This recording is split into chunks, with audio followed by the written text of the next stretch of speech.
மனுஷங்களை வேட்டையாடி சாப்பிட்ற இந்த காட்டுவாசி அவன் ஒய்ஃப் இறந்ததுக்கு அப்புறம் பிள்ளைய தூக்கிட்டு வேற ஊருக்கு வந்துடுறான். இவனுக்கும் அந்த வேட்டையாடின ஞாபகங்கள்லாம் வந்து போறதுனால பைத்தியம் மாதிரி சுத்திக்கிட்டு இருக்கான். பையனும் சாப்பிடாமலே இருக்கான். ஒரு நாள் இவன் கையில அடிபட்டப்ப இவன் கையில இருக்க ரத்தத்தை அந்த பையன் உறிஞ்சு சாப்பிட்டவொன்னே இவனுக்கு அப்பதான் புரியுது, நம்மள மாதிரி தானே நம்ம பையனும் இருப்பான், அவனையும் மனுஷக்கறியை சாப்பிட வைக்கணும்னு இந்த ஆளு பிளான் பண்றான். இந்த ஆளுக்கும் சிவப்பு கலரை தவிர வேற எதுவும் தெரிய மாட்டேங்குது. அவங்க பையனை கூட்டு வேட்டைக்கு போகும்போதெல்லாம் சிவப்பு ட்ரெஸ் போட்டு வர பொண்ணுங்களே வேட்டையாடி அந்த கறியை 2 பேரும் எடுத்து சாப்பிட்டுக்கிட்டு இருக்கானுங்க.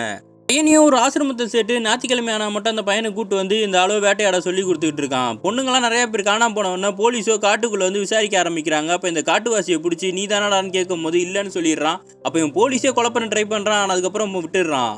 கிராமத்தால் ஒருத்தர் காட்டுக்குள்ள இந்த மாதிரி நிறைய முடிவு வச்சுட்டு ஒரு மாஸ்க் போட்டு வந்துட்டு இருந்தான். மாஸ்க் தான் கிடச்சிதுன்னு சொல்லி எடுத்துட்டு போலீஸ் கிட்ட கொடுக்குறான். அந்த போலீஸ்ல நிறைய ரத்தம் இருக்கு. அதை சாம்பிளுக்கு எடுத்து பார்த்தா இறந்து போன எல்லா பொண்ணுங்களோட ரத்தமும் அதுல இருந்திருக்கு.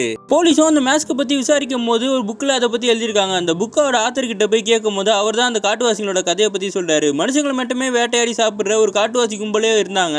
சுதந்திரம் அடையிறதுக்கு முன்னாடி வெள்ளக்காரங்க ஜெயில கூட்டம் அதிகமாயிடுச்சுன்னா அந்த கைதிகள்லாம் எடுத்துட்டு தீவுல தான் விடுவாங்க. அந்த காட்டுவாசிகளும் அவங்க வேட்டையாடி சாப்பிட்டு இருந்தாங்க. விடுதலை அடைஞ்சதுக்கு அப்புறம் அவங்களுக்கு மனுஷக்கரியே கிடைக்காம போயிடுச்சு. இதனால அவங்க ஊருக்குள்ள எல்லாரையும் வேட்டையாட ஆரம்பிச்சாங்க.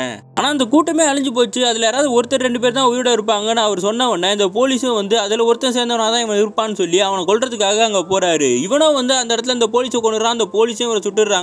2 பேர் இறந்து போனதுக்கு அப்புறம் அந்த சின்ன பையன் மட்டும் இப்ப அனாதை ஆயிடுறான்.